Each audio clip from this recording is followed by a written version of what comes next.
The purpose of this video is to review the DBQ writing in comparison with the objectives that are provided on the AP Central website. Everything that you're going to be looking at in this presentation is taken directly from the AP Central website on the American History Advanced Placement Exam. Okay, so if you have not gone over and reviewed the DBQ notes and the documents PowerPoint, you might want to do that before you listen to this one, because all the PowerPoints on the DBQ, there are 3 of them, they all go together. So in order to really understand this PowerPoint and to get a sense of exactly what's being explained, you would need a little bit of work with that actual DBQ set of documents. So if you need to go back to that one, go back to that one before continuing on.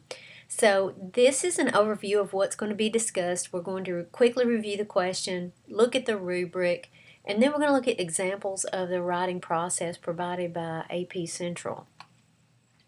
The question for this particular DBQ came from the 2015 test, and the question was, explain why a new conservatism rose to prominence in the United States between 1960 and 1989. And the skills that this particular DBQ would be testing or looking for are listed here, as far as the thesis, argument development, how the documents are used, have to use at least 6 of them, sourcing the documents, that means explaining significance of point of view, purpose, context of the documents, and audience for at least 4, contextualization, situate the argument by explaining the broader historical events, developments, processes, using outside evidence, that means providing an additional example of evidence beyond those found in the documents, and synthesis, extending the argument by explaining the connections between this argument and either a different historical period, situation, era, or geographical area, or some type of course theme, those course themes that we talk about in the other PowerPoint, the bagpipe themes, and an approach to history that is not the focus of the essay, such as political, economic, social, cultural, or intellectual history. So we're going to go through each of these skills in more detail as we go forward.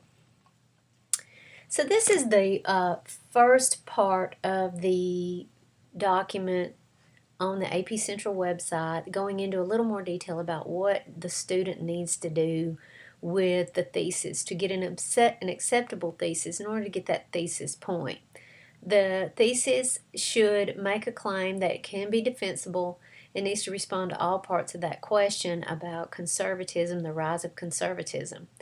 The acceptability of the thesis is one that explains why this conservatism rose, and claims might stress one of a number of possible causes: intellectual, political, social, economic strands. And these are some of the emphases that the AP Central site puts forth.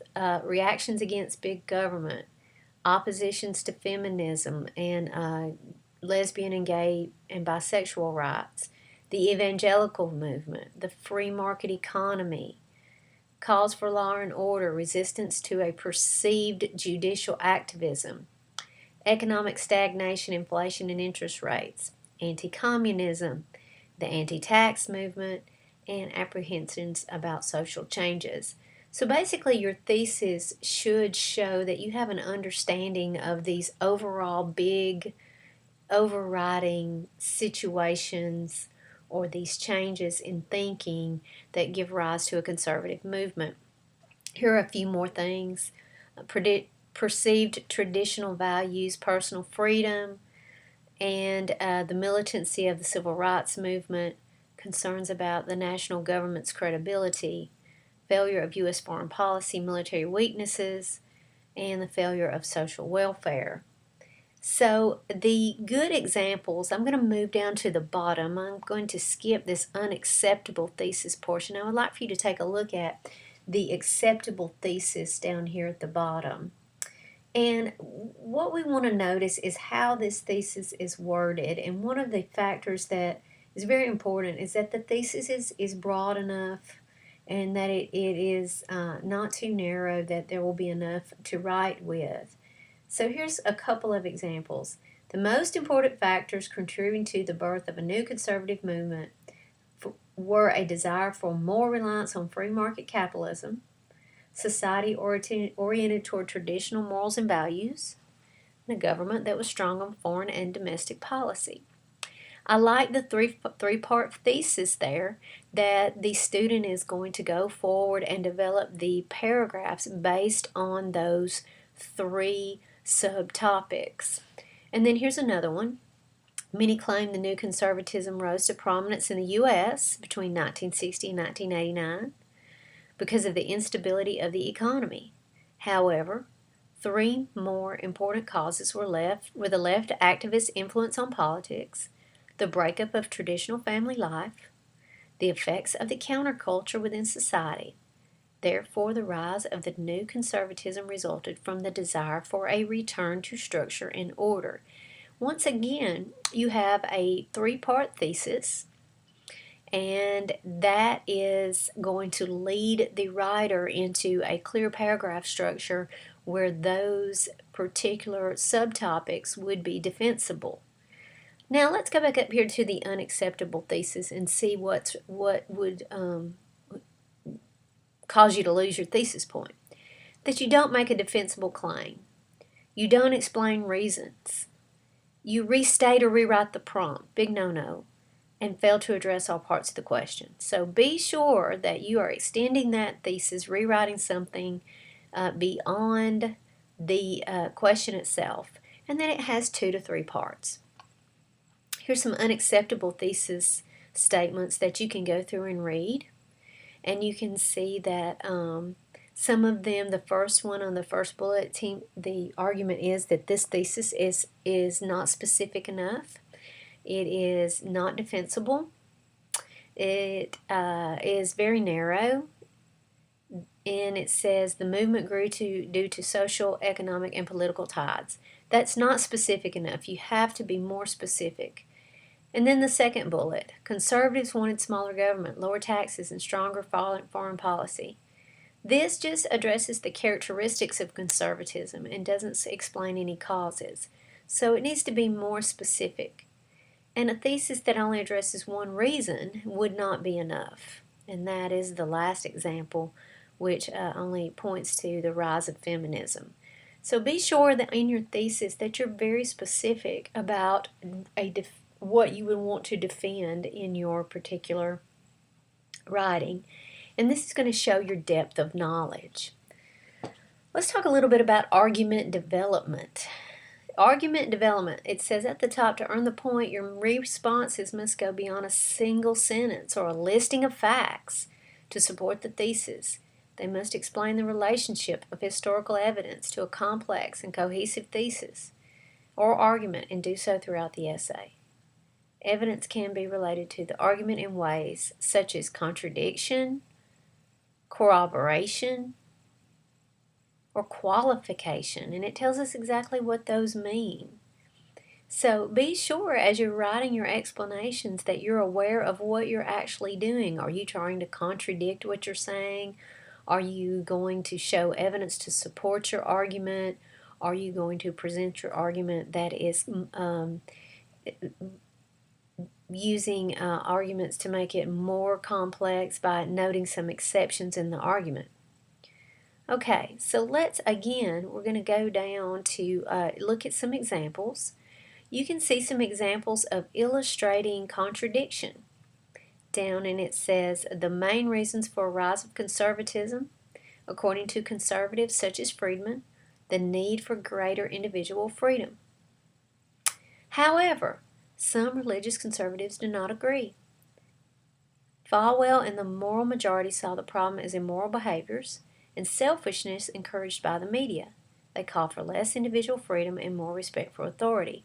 So one of the things I tell my students that is really neat and shows your depth of knowledge and that you're actually getting a lot of the documents is you can show a contradiction within your historical documents, and you're showing basically the readers that, hey, I know enough about this and I'm paying attention enough that I see that there's a contradiction here, and you acknowledge that. At the very bottom, corroboration. This is when you take two documents and you show how they basically support each other and they support a single argument, such as this one. Conservative movement arose due to a backlash against the prevalence of liberals and the counterculture in the period. Holt attacks the rise of feminism. Similarly, Jerry Falwell argues that young people have been taught moral ambiguity and introduced to a, quote, drug culture, unquote. Other conservatives complained about anti-war and civil rights protest. So you see how the writer is clever and uses two documents to support the one point about how the conservatives arose due to a response to lots of liberal actions and protest and the counterculture coming out of the 1960s. Then, illustration to qualify. Here's an example. Although the biggest reason for the rise of conservative movement was public opposition to the expansion of the federal government, conservatives made an exception in this position by advocating more spending in the U.S. military in fighting the Soviet Union. So this person is showing the depth of knowledge that they have in that, yes, conservatives claim to be for smaller government, but in fact they spent a lot of money on the Cold War. In fact, spending money on strategic defense initiative and those types of defense programs. Now we're going to talk a little bit about document analysis. This is where you can get 2 points. So document analysis, document content. Responses earn 1 point by utilizing the content of 6 of the documents to support the stated thesis or argument. So be sure that as you're writing that you're drawing upon your documents and that you use you're going to use the content of those 6 of the documents for your argument, okay? Then at the bottom, you have your unacceptable utilization of content to support a thesis. Let's look at how you could mess up using your documents. Misreading the document and failing to connect it to the essay's argument that, quote, traditional values were a cause for the rise of new conservative. Here's a quote. Teddy Holt was a homemaker and a member of the growing organization ERA, Equal Rights Association for Women. She held the point of view that women needed to speak out against loss of values and discrimination. Okay, so this is a use of the document in the wrong way. So you need to be careful that you are using your documents to support the argument and you're not just summarizing those documents or telling what they say. This is one of the traps that students fall into sometimes. Now let's talk about point of view, purpose, context, and audience. As you review the documents and you get ready to write your thesis, the authors of the information on AP Central want you to be very concerned with the point of view of the documents, the purpose of it, context, and audience. Okay, so let's look at a few examples, and this is how you can also earn 1 point and why those point of views are significant. Explaining how the author's point of view affected the specific language of his or her arguments, such as in this example, Milton Friedman refuted the idea that welfare programs help solve problems they are aimed at. As a conservative economist, Friedman makes a case for why capitalism and markets are better than welfare spending. Okay, so this is an explanation of how Milton Friedman, how his ideas about conservatism and how he applies those ideals to economics. And this is a very important point of view for this particular time period. And it was a very popular point of view in the 1980s to show that the government needs to be more conservative in how they spend their money and not just give so many handouts. Here's another one, example of an unacceptable explanation of the significance of the author's point of view. Okay, look at the example. Let's go to the quote. The Republican Party platform obviously expresses the conservative view of one political party in that year's presidential election. This is just pretty much a restatement of the document, It doesn't give significance or tell why it's important. So again, don't fall into that trap.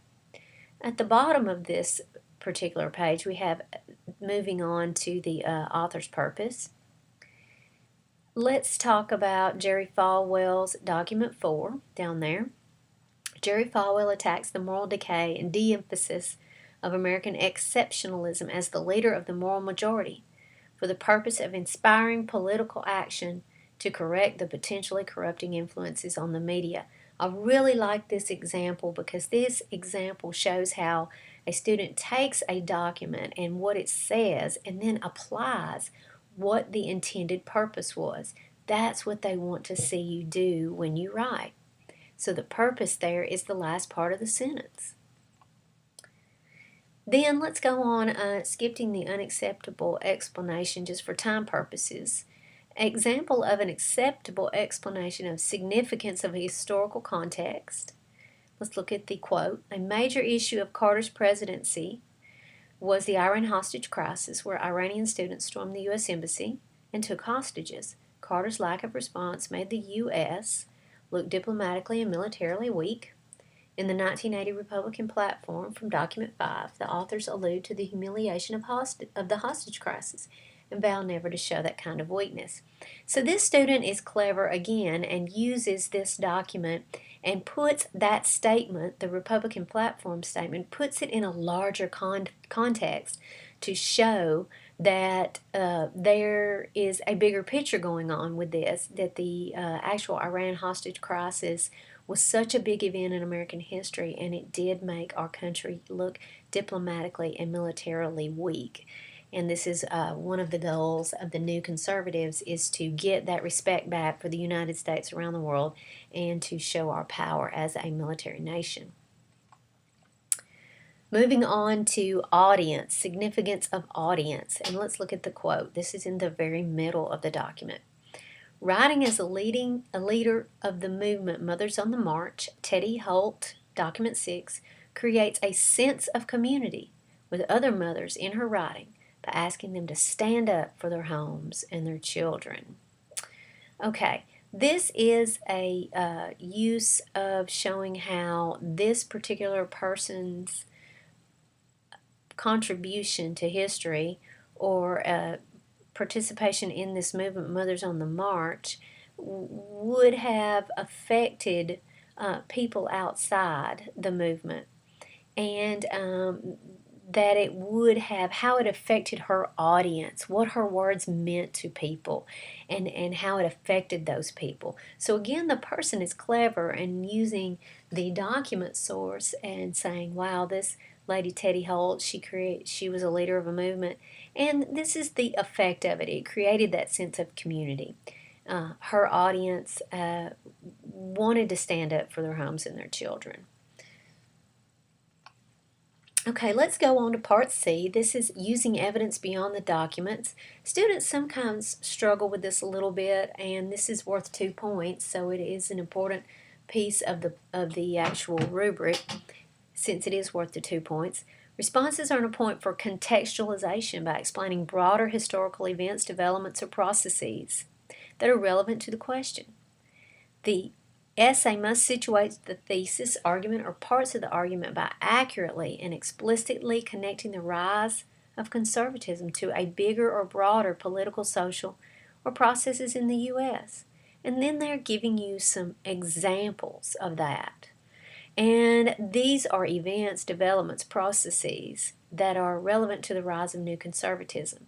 And I'm not going to take the time to read all the way through these. You can read these, but you can see how these are events beyond the actual conservative movement that would have encouraged or pushed people to support that movement. And it's a list of bigger political events like the Cold War, the continuing Cold War, permissiveness among the youth, the economic stagnation, and the belief that we need to have more of a free market, increasing crime due to poor morality, and the movement of people outside cities. And what's really neat about this contextualization, I hope you can see your themes coming through. The themes, the bagpipe things, as far as movement and geography, and also morality is in here. That's one of our themes in American history. Power of the nation, America in the world, here with the Cold War, and all these economic problems that we have that also are part and parcel of those bagpipe themes. So as you're writing your essays, and this takes a lot of practice, and you're going to get better at it all the time, you need to focus in on how can I incorporate these hit themes for American history as I talk about the context of what is going on. Here's another part of the list, more things that you could be including in the list. And again, for time purposes, I'm going to move forward, but you can pause and read if you need to. Evidence beyond the documents. This is worth 1 point. Be sure that you're using some specific evidence to support your thesis that cannot be found in the documents. And here's a list of those types of things. And this is another thing that students struggle with a little bit. Those documents are supposed to activate other knowledge that you have. You're not just supposed to work singularly with the documents. So remember that active reading process with your documents. Here's the rest of that list for that outside information. And then here is a short explanation on this slide about additional piece of specific evidence and how to use it. They give you some examples of how to do that. And what I like about this example again is it shows how this information is connected to a source. So have your outside information connected to the source. And this is the document on Jerry Falwell that it is connected to. So don't just throw that outside information in there without putting it together with your thesis and your documents. And then the last point is something called synthesis. This is 1 point. You can extend your argument and talk about different times in history where the United States went through different other conservative times, maybe the Prohibition era. And you can put this in your essay to extend that argument and show that in American history, we do have these repeated movements and swings from conservative to a more liberal time. This is an example. We have an example of synthesis here, and then a poor example, a good and a bad one. The rise of a new outlook in response to the troubles of society, similar to what happened in the Second Great Awakening. During that time, many religious people were unsatisfied, and in both periods, societal developments reinvigorated religious thinking and helped the U.S. return to past ideals. And again, this is a really neat response because it incorporates one of the bagpipe American history themes and in referring back to those ideals and ideologies in America. So as you go forward, be sure that you are thinking about that as you develop your essay. Keep in mind your themes. Keep in mind the extension of your argument. Keep in mind the audience, the purpose, the significance, and all those skills and as you write.